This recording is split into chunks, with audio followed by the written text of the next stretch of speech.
सभी का स्वागत है और हम लोग आज आपके साथ मिलकर आगे एनसीईआरटी की जो साइंस की सीरीज है इसे हम लोग आगे लेकर चलते हैं। आज का टॉपिक काफ़ी अहम, काफ़ी महत्वपूर्ण है। आज हम लोग पढ़ेंगे पदार्थों का रूपांतरण। ये परीक्षा के दृष्टिकोण से काफ़ी अहम, काफ़ी महत्वपूर्ण टॉपिक माना जाता है और यहाँ से परीक्षा में सवाल आते हैं। हम लोग आपके साथ मिलकर डे बाय डे प्रतिदिन एनसीईआरटी के सेशन को क्रम रूप से पढ़ते चल रहे हैं। आप इन प्रश्नों में बने रहिएगा और अपने जवाब भी देते रहिएगा। इस वीडियो के अंत तक बने रहिएगा, जहाँ जरूरत पड़े प्रश्नों के स्क्रीनशॉट लेते रहिएगा। क्लास खत्म होने के बाद इसकी पीडीएफ आपको मिल जाएगी। जी हाँ, अगर प्रश्नों की बात करें तो पहला प्रश्न आपके बोर्ड पर, आपके डिस्प्ले पर है, जहाँ पर क्रम रूप से देखेंगे आप कैसे निश्चित करेंगे कि पदार्थ का दिया गया नमूना शुद्ध है अथवा नहीं। जी हाँ, काफ़ी इंपॉर्टेंट है कि आप कैसे निश्चित करेंगे कि पदार्थ का दिया गया नमूना शुद्ध है अथवा नहीं। तो फटाफट कमेंट बॉक्स में कमेंट करके जवाब दीजिएगा, क्योंकि जब आप प्रश्नों का जवाब देते हैं तो आपका भी कॉन्सेप्ट क्लियर होता है कितना आपने सही किया। जी हाँ, गलनांक के द्वारा, क्वथनांक के द्वारा, ए और बी दोनों। तो यहाँ पर अगर बात करें कि पदार्थ का दिया गया नमूना शुद्ध है अथवा नहीं, तो गलनांक के द्वारा और क्वथनांक के द्वारा, अर्थात सवाल का उत्तर हो जाएगा सी, ए और बी दोनों। अगर आपने इस प्रश्न का उत्तर सी बताया है तो आपका जवाब पूरी तरह से सही है।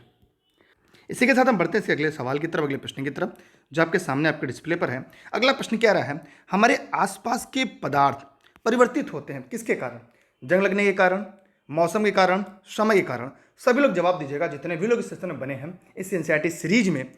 सभी लोग फटाफट कमेंट करिए। ये हम लोग लेसन बाय लेसन आपके साथ पढ़ते चले और आगे भी पढ़ते रहेंगे। एकदम सही आप लोग जवाब दिया है मौसम।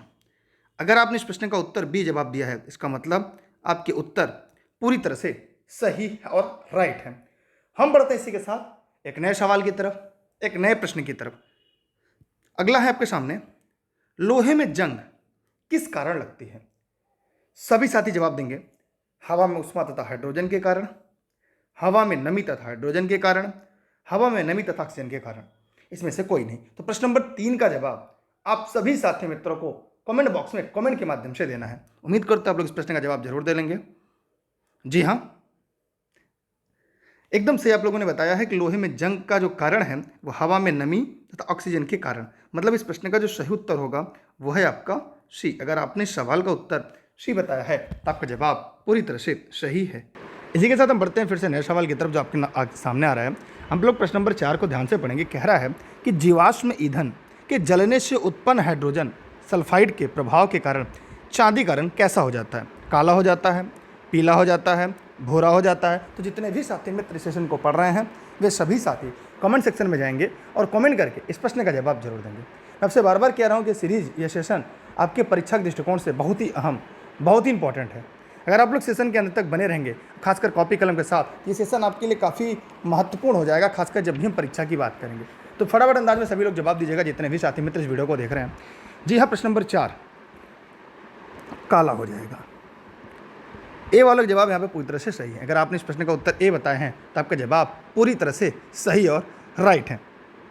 इसी के साथ हम आगे बढ़ते हैं फिर से अगले सवाल, अगले प्रश्न की तरफ, जहाँ जरूरत पड़े आप लोग प्रश्नों के स्क्रीनशॉट भी कर सकते हैं। अगला प्रश्न है, निम्नलिखित में से कौन सा परिवर्तन लाभदायक है? लोहे पर जंग लगना, दूध का दही में बदलना, चांदी का काला होना। तो सभी साथी जवाब दीजिएगा, जितने भी लोग इस वीडियो को हमारे साथ पढ़ रहे हैं, हमारे साथ देख रहे हैं। सभी लोग फटाफट कमेंट करके बताइएगा। जैसे अगर बात करें तो परिवर्तन कितने प्रकार के होते हैं? बताइए फटाफट कमेंट करके। जी हाँ, अगर प्रश्न नंबर हम 5 की बात करें तो इस प्रश्न का जो सही उत्तर होगा वो है आपका दूध का दही में बदलना।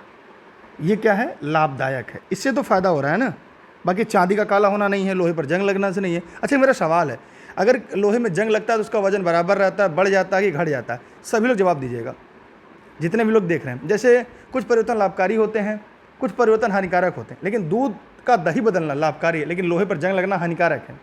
तो ये बहुत इंपॉर्टेंट है आप सभी के लिए, और सभी लोग इस प्रश्न को पढ़ें और इस प्रश्न को, टॉपिक को भी जानते रहें।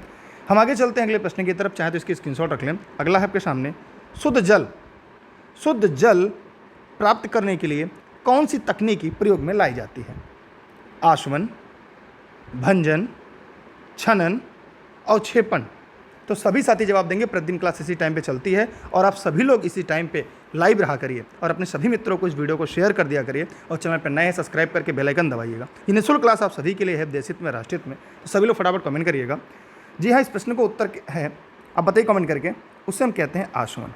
अगर हम आसवन की बात करें तो आसवन की क्रिया से हमें निश्चित ही शुद्ध जल प्राप्त होता है। इस विधि में पहले अशुद्ध जल को गर्म किया जाता है, तब उसमें निकलने वाली भाप को संघनित करते हैं। इस प्रकार जो प्राप्त जल हो उसे आश्वित जल भी कहते हैं।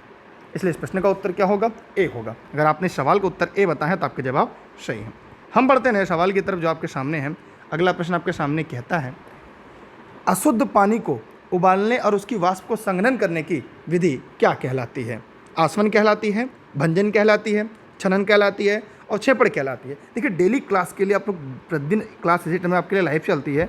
आप लोग दुर्गेश सर सर्च करके ई लर्निंग विद दुर्गेश पर जरूर जुड़िएगा। जब ई लर्निंग विद दुर्गेश पर जुड़ेंगे, आपके सभी सवालों के जवाब, PDF, नोट्स, क्लास की लिंक, सब कुछ आपको मिलती रहेगी। तो सभी लोग टेलीग्राम पर दुर्गेश सर सर्च करके जुड़ जाएंगे।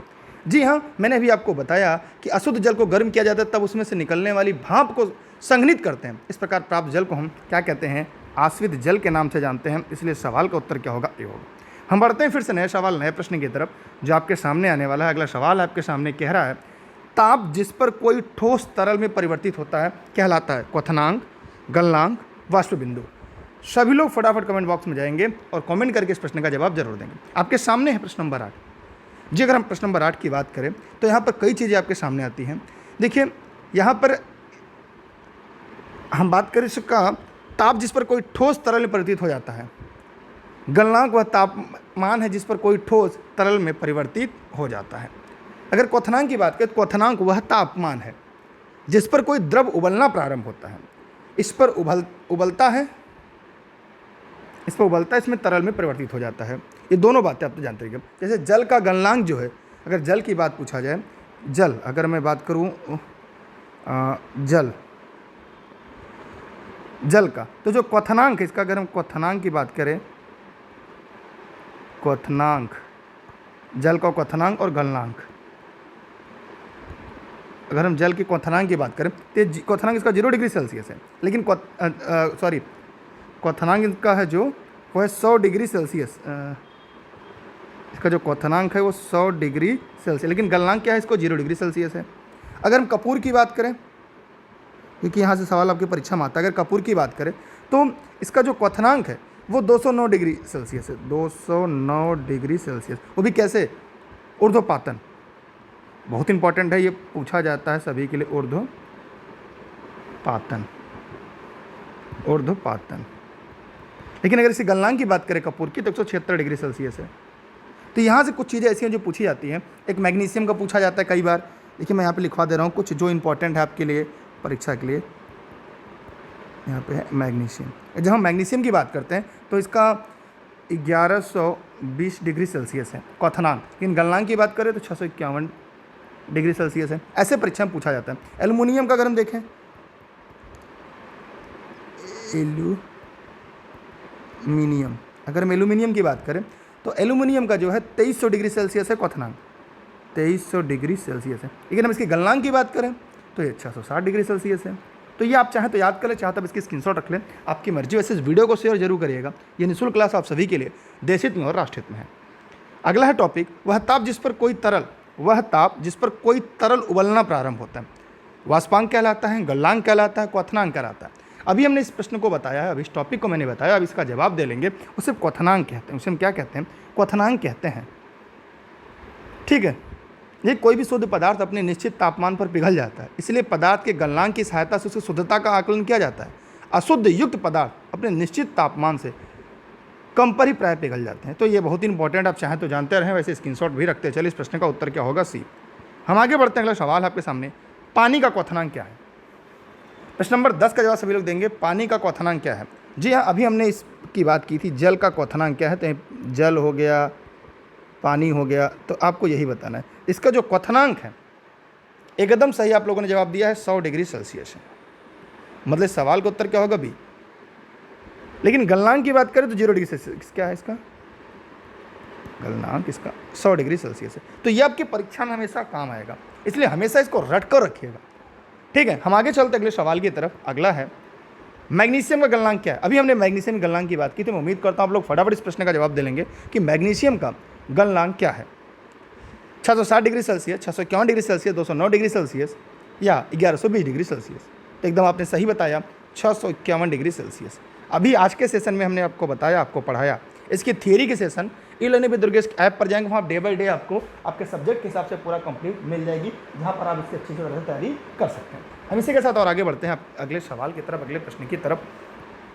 अगला है एल्युमिनियम का गलनांक है। अभी हमने पढ़ा है एल्युमिनियम का जो गलनांक है क्या है, मैग्नीशियम से अधिक है, मैग्नीशियम से कम है, कपूर से कम, इनमें से कोई नहीं। प्रश्न नंबर 12 का जवाब सभी लोग को देना है, क्योंकि अगर आपने पूरा ध्यान से पढ़ा होगा तभी आप इस प्रश्न का जवाब दे पाएंगे, नहीं तो नहीं दे पाएंगे। बताइए सभी लोग फटाफट कमेंट करके, एल्युमिनियम का गलनांक क्या है? ये मैग्नीशियम से अधिक है, क्योंकि एल्युमिनियम का जो गलनांक है ना वो है 660 डिग्री सेल्सियस। और मैग्नीशियम का कितना है? मैग्नीशियम कितना था? ये था मैग्नीशियम का 651। अभी ऊपर हम लोगों ने पढ़ा 651 डिग्री सेल्सियस था, ठीक है। और एल्युमिनियम का गलनांक कितना है? 660 है। तो ये काफ़ी इंपॉर्टेंट है। कपूर का गलनांक 176। कपूर का गलनांक कितना? 176 डिग्री सेल्सियस है। कितना? 176 डिग्री सेल्सियस। तो ये इंपॉर्टेंट है, मैंने इसलिए शुरू में ही इसको नोट्स के तौर पे लिखवा दिया था। अगर प्रश्न नंबर 13 की बात करें तो एल्युमिनियम की क्वथनांक क्या है? तो आप अच्छी तरह से जानते हैं, मैंने पढ़ाया, आज के सेशन में ही पढ़ाया है। 2300 डिग्री सेल्सियस। मतलब सवाल का सही उत्तर क्या होगा? आपका बी होगा। अगर आपने सवाल का उत्तर बी बताया तो आपके जवाब पूरी तरह से सही है। हम बढ़ते हैं इसी के साथ अगले प्रश्न की तरफ, अगले सवाल की तरफ। आप चाहें तो इसकी स्क्रीनशॉट भी अपने पास करते चलें। अगला है, बर्फ से ढके रास्ते को साफ करने के लिए कौन सी पद्धति प्रयोग में लाई जाती है? बुलडोजर, सादा नमक, अग्निशमन, इनमें से कोई नहीं। सभी लोग फटाफट कमेंट बॉक्स में जाएंगे और कमेंट करके जवाब देंगे। जितने भी लोग इस वीडियो को देख रहे हैं वे सभी लोग फटाफट कमेंट बॉक्स में जाएंगे और कमेंट करके जवाब देंगे। फटाफट कमेंट करिए जितने भी लोग इस वीडियो को देख रहे हैं।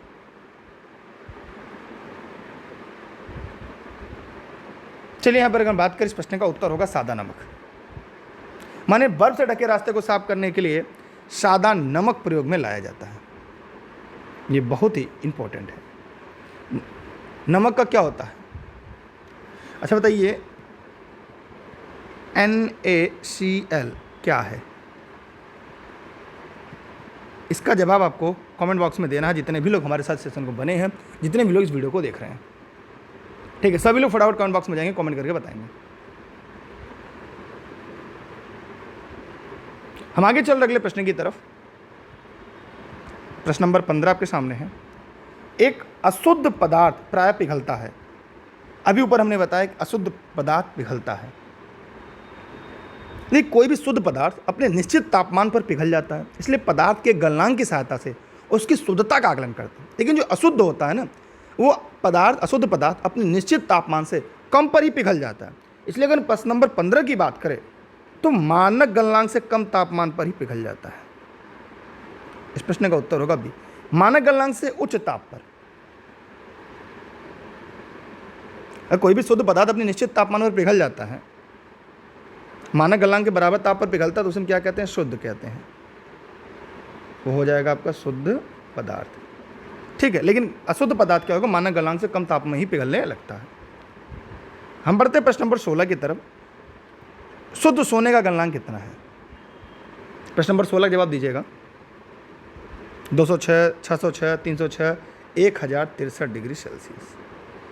इस प्रश्न का उत्तर क्या होगा? आपका डी। इसी के साथ हम बढ़ते हैं अगले प्रश्न की तरफ, अगले सवाल की तरफ, जो आपके लिए इंपॉर्टेंट है।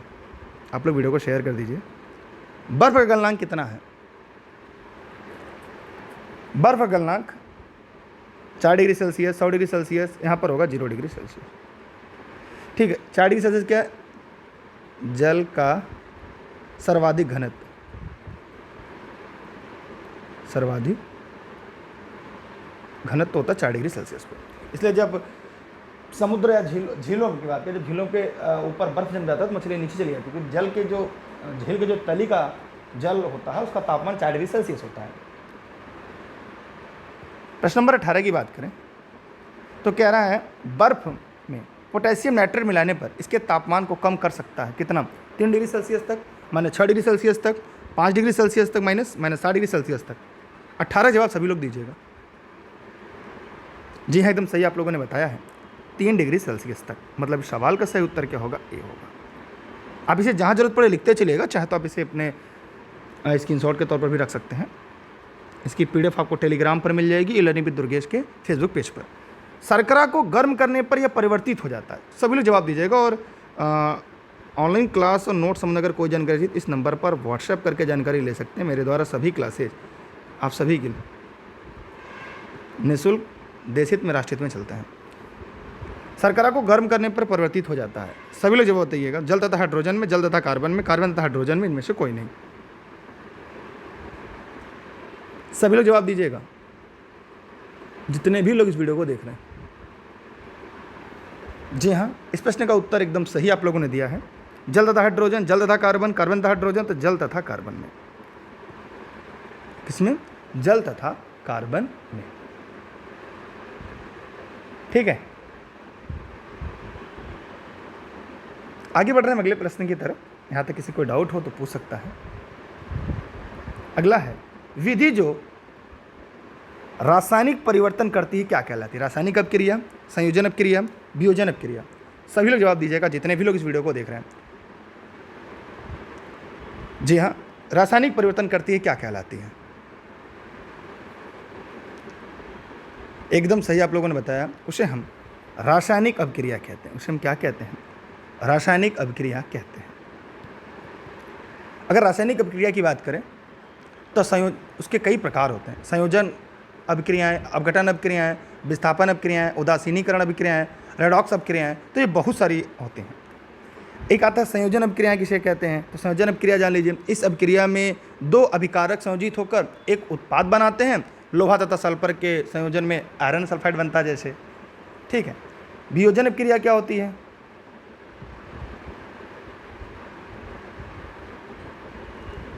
आगे चलते अगले सवाल की तरफ। समझ में आ गया रासायनिक परिवर्तन क्या होता है? वे परिवर्तन जिनमें नए पदार्थ बनते हैं रासायनिक परिवर्तन कहलाता है। जब हम शर्करा को गर्म करते हैं तो पानी तथा कार्बन कणों में परिवर्तित हो जाती है। इसे शर्करा के अंगारण के नाम से भी जाना जाता है। जब दो अभिकारक मिलकर एक उत्पाद बनाते हैं तो ऐसी अभिक्रिया क्या कहलाती है? जब एक उत्पाद बनाते हैं तो क्या कहलाती है? वियोजन अभिक्रिया, संयोजन अभिक्रिया, उदासीनीकरण अभिक्रिया, रेडॉक्स अभिक्रिया। ध्यान रहे, जब 2 अभिकारक मिलकर। सभी लोग जवाब दीजिएगा, जितने भी लोग हमारे साथ पढ़ रहे। अभी मैंने ऊपर बताया इस प्रश्न को।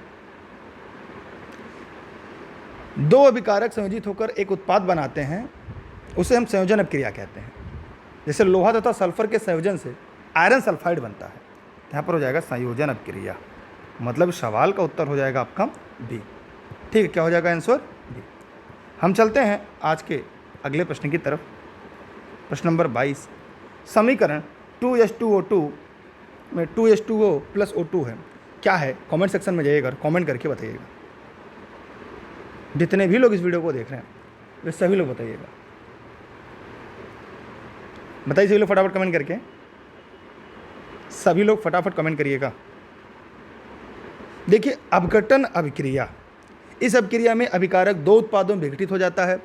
जब 2 या 2 से अधिक उत्पादन एक ही अभिक्रिया से प्राप्त होते हैं, इस प्रकार अभिक्रियाएं अपघटन अभिक्रिया कहलाती है। ठीक है। अगर इस प्रश्न नंबर की हम बात करें तो अपघटन अभिक्रिया क्या होगी? यहाँ पर इस प्रश्न का उत्तर वियोजन अभिक्रिया। ठीक है। यहाँ 2H2O और O2 में टूट जाएगा।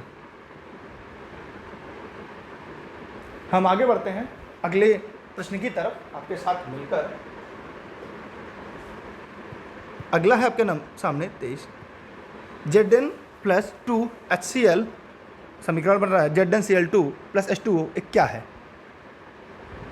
जवाब सभी क्या आने चाहिए? माने बात कर, इस अभिक्रिया में एक पदार्थ दूसरे पदार्थ को एक यौगिक में विस्थापित करता है। इस प्रकार अभिक्रिया क्या होगी? विस्थापन अभिक्रिया कहलाएगी। तो यहाँ पर इस प्रश्न का जो सही उत्तर है वो क्या होगा? ये होगा विस्थापन अभिक्रिया, वियोजन अभिक्रिया, उदासीन। तो यहाँ पे देख रहिए, एक पदार्थ दूसरे पदार्थ को एक यौगिक में विस्थापित कर रही है, तो इसलिए क्या होगा? ये विस्थापन अभिक्रिया होगी। कौन सी अभिक्रिया होगी? ये आपकी विस्थापन अभिक्रिया होगी। मतलब इस सवाल का उत्तर आपका ए है।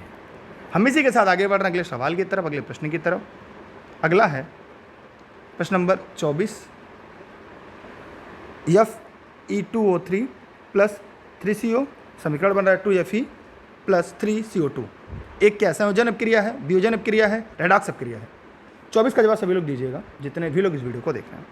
तो यहाँ क्या है, एक रेडॉक्स अपक्रिया है। कौन सी अपक्रिया है? यह एक रेडॉक्स अपक्रिया है। ये रेडॉक्स अपक्रिया क्या होती है, जरा जवाब दीजिएगा भाई। सभी लोग फटाफट कमेंट बॉक्स में जाइए और कमेंट करके बताइए। ऑक्सीजन का संयोजन ऑक्सीकरण कहलाता है। अरे रेडॉक्स अपक्रिया की, ठीक है। जैसे कि हम बात करें H प्लस O2 क्या हो जाता है, SO2 बन जाता है।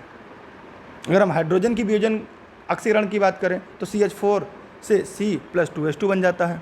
हम आगे चल अगले सवाल की तरफ।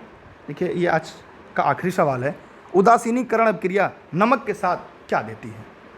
सभी लोग जवाब दीजिएगा जितने भी लोग इस वीडियो को देख रहे हैं। सभी लोग फटाफट कमेंट सेक्शन में जाइए, कमेंट करके बताइएगा। और देखिए आप लोग जितने भी लोग इस वीडियो को देख रहे हैं, टेलीग्राम पर आप लोग दुर्गेश्वर सर्च करके ई लर्निंग विद दुर्गेश से जुड़िएगा। सभी लोग Facebook, Instagram, Twitter, YouTube e learning with Durgesh है। टेलीग्राम पर जानेंगे आपकी हर क्लास की लिंक, क्लास खत्म होने के बाद इसकी PDF आपको मिल जाएगी। और फेसबुक वीडियो देख रहे हैं तो e learning with Durgesh, Facebook पर भी प्रश्न बैंक मिल जाएगा, उसे भी शेयर करिएगा। चैनल पर नए हैं सब्सक्राइब करके बेल आइकन दबा के रख लीजिएगा। और अगर आप नोट संबंधित कोई भी जानकारी चाहते हैं, इस नंबर पर आप व्हाट्सएप करके घर बैठे सभी नोट संबंधी जानकारी ले सकते हैं। ये सभी क्लासेज जनपद जौनपुर से आप सभी के लिए लाइव चलती हैं। और ई लर्निंग विद दुर्गेश के ऐप से आप प्ले स्टोर से NCERT के सभी नोट्स डाउनलोड कर सकते हैं। हिंदी अंग्रेजी में जो 6 से लेकर 12 तक सभी भाषाओं में उपलब्ध हैं, हिंदी अंग्रेजी भाषा में उपलब्ध हैं, और 6 से 12 तक सभी विषयों के। तो इस वीडियो को शेयर करिएगा, चैनल पर नए हैं सब्सक्राइब करके बेल आइकन दबाइएगा। प्रतिदिन ऐसे इसी तरह के क्लास के लिए आप इस चैनल पर बने रहें। उदासीन अपक्रिया अगर हम बात करें, उदासीन अपक्रिया नमक के साथ देती है, हाइड्रोजन देती है, ऑक्सीजन देती है, नाइट्रोजन देती है, पानी देती है। तो अगर हम यहाँ पे बात करें तो उदासीन अपक्रिया में जैसे एक छोटा सा एग्जाम्पल लेते हैं, जैसे NaOH में अगर हम HCl अगर हम इसकी अपक्रिया कराएं तो यहाँ पर क्या होगा, यहाँ पे होगा NaCl प्लस क्या निकल गया हमारा, H2O निकल गया। मतलब यहाँ पर हम देखें तो ये हमारा हो गया क्षार हो गया, हम यहाँ पे देखें तो ये अम्ल हो गया, ठीक। अगर NaCl क्या हो गया, हमारा नमक हो गया। और फिर हमें क्या दे रहा है, हमें पानी दे रहा है, जल दे रहा है।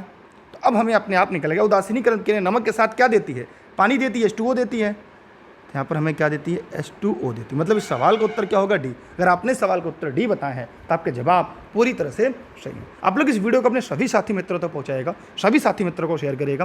प्रतिदिन क्लास इसी समय चलती है। टेलीग्राम पर जुड़े रहेगा, कोई सवाल हो, कोई प्रश्न हो, कमेंट करते रहिएगा। हम आपके साथ हैं तब भी रहेंगे जब आप लोग डेली क्लास में रहेंगे, पढ़ते रहेंगे। क्योंकि अभी की बार एक सीट हमारा सपना पूरा करना है, सपने को साकार करना है। तो फटाफट वीडियो को शेयर करिएगा, लाइक नहीं है तो लाइक करिएगा। इस तरह हम NCERT के पूरी सेशन को पढ़ लेंगे। इसकी जो थियरी है वो ई लर्निंग विद दुर्गेश के ऐप पर है और इसकी नोट्स भी आपको मिल जाएगी। अगर आपके कोई प्रश्न हो, कोई सवाल हो तो कमेंट सेक्शन में जाइएगा और कमेंट करके जवाब जरूर दीजिएगा। जाते जाते मेरा आपसे एक सवाल है और आप चाहें तो सवाल का जवाब जरूर दें। मेरा सवाल है कि अपचयन क्या होती है, अपचयन, अपचयन क्या है? सभी लोग फटाफट कमेंट बॉक्स में जाएंगे, कमेंट करके बताएंगे। रिडक्शन क्या कहलाती है? तो जितने भी लोग इस वीडियो को देख रहे हैं सभी लोग जवाब जरूर देंगे सेशन इस वीडियो के अंत में। मिलते हैं फिर एक नए सेशन, एक नए क्लास, एक नई वीडियो के साथ। तब तक के लिए जय हिंद, जय भारत। चैनल को सब्सक्राइब करते रहेगा, वीडियो को लोगों तक शेयर करते रहेगा। थैंक यू आपका इस वीडियो यहाँ तक बने रहने के लिए। मिलते हैं फिर एक नए वीडियो लेक्चर के साथ, एक नए टॉपिक के साथ। तब तक के लिए जय हिंद, जय भारत।